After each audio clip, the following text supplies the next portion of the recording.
आखिर ISI है कौन? ISI दुनिया की नंबर 1 एजेंसी है।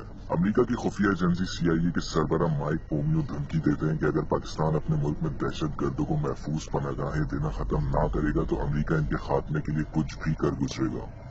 एक तरफ तो ये अपनी बकवास करते हैं, जबकि दूसरी तरफ ईरान, इराक व दीगर मुस्लिम ममालिक में हमले करवाकर इनको पाकिस्तान के खिलाफ करते हैं, जबकि इन सब हथकंडों के पीछे हाथ अमेरिका, इंडिया और इसराइल जैसे मुल्क का होता है। क्या पाकिस्तान और ISI इस वक्त खतरे में है?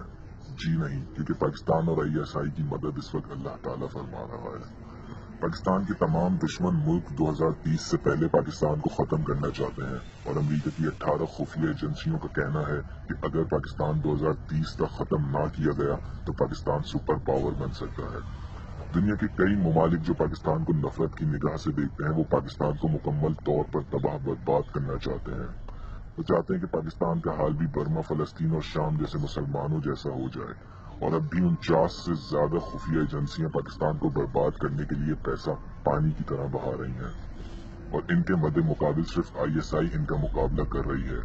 और हम पाकिस्तानी जैसी बेस कौम कभी भी मुंह खोला और ISI के खिलाफ भौंकना शुरू कर देते हैं और भौंकने से पहले जरा भी शर्म नहीं आती। जरा सोचिए, अगर पाक फौज और ISI इस मुल्क से हटा दो तो पाकिस्तान का हाल इराक, शाम जैसा होने में जरा भी देर न लगे। जी हाँ, पाक फौज और ISI अल्लाह की बहुत बड़ी नेमत है, इस नेमत की कदर कीजिए।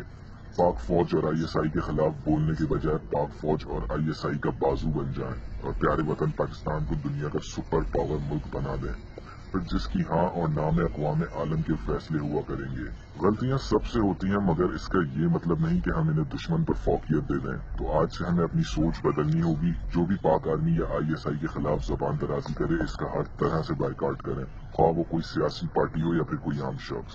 उम्मीद है ख़वातीन हज़रात आपको मेरी बात समझ में आ गई होगी। मिलते हैं अगली वीडियो में। अपना बहुत सारा ख्याल रखिएगा। जब तक के लिए अल्लाह हाफिज।